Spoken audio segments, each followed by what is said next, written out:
Never in a million years did I ever think that an Oscar nominee would be about a fish banging a girl, and yet, here we are.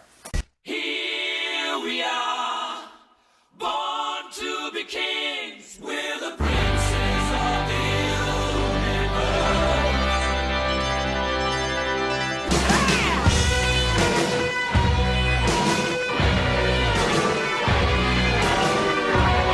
The Shape of Water. Hey guys, so The Shape of Water is directed by Guillermo del Toro and stars Sally Hawkins, Richard Jenkins, Michael Shannon, Octavia Spencer, and Doug Jones. And it tells the story of a woman named Eliza who is a mute and isolated who works as a cleaning lady in a hidden high-security government laboratory in the early 1960s.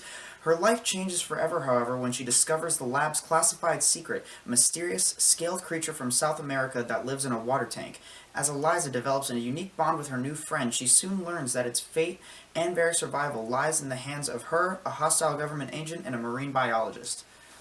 Guys, the best way I can describe The Shape of Water is a very philosophical movie with a very fantastical element to it. What I mean by that is mostly this movie is about not being fulfilled and what you need to do to be fulfilled. Having this sort of emptiness in your life and trying to fill the void.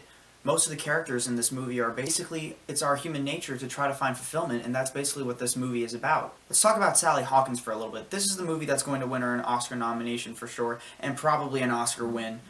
As I said before, she is a mute character, and yet somehow she has a better performance than most of the women in the movie industry this year that actually had speaking roles.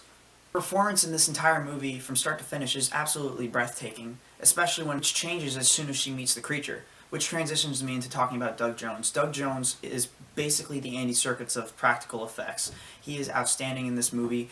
One of the coolest things about this movie is the fact of its very little use of CGI, especially with the creature. It's all practical effects, so every single time you're watching it, it kind of leaps off the screen in the sense you actually for a second forget that it's just a person inside the suit. It's actually a real creature that you're watching, and that's one of the greatest things about The Shape of Water is the creature itself. Let's talk about Michael Shannon for a little bit. Michael Shannon, again, great performance. He's actually what I consider a stereotypical born-to-be-a-villain kind of actor. In no way, shape, or form is that a bad thing. He puts off a great performance in this movie once again.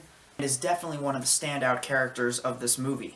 Moving along to Richard Jenkins. Richard Jenkins gives more of a subtle performance, but also very, very well done. I can't stress enough how well of a job Guillermo del Toro did with directing all these actors. Richard Jenkins' story is actually more heartbreaking, but it's actually a subplot that actually works in the favor for its movie because it pushes the character forward and it makes more sense when the movie continues to move on. The visuals is what brought me to this movie actually. Guillermo del Toro has a very specific key eye towards visuals. All the colors, all the effects really bounce off the screen. It doesn't matter if you're talking about Pacific Rim or Hellboy or even this movie right now. Like this, the colors and the palette that he chooses to use in this movie definitely stand out above the rest. Now, this movie isn't perfect. One of the pitfalls of this movie is actually the relationship between Sally Hawkins and Doug Jones' creature, in the sense that as soon as they meet, it kind of rushes the story forward a little bit in that sense, which is what I really wanted to see. I wanted to see the building of this relationship because she talks about how this creature makes her feel more complete, but you never actually got that sense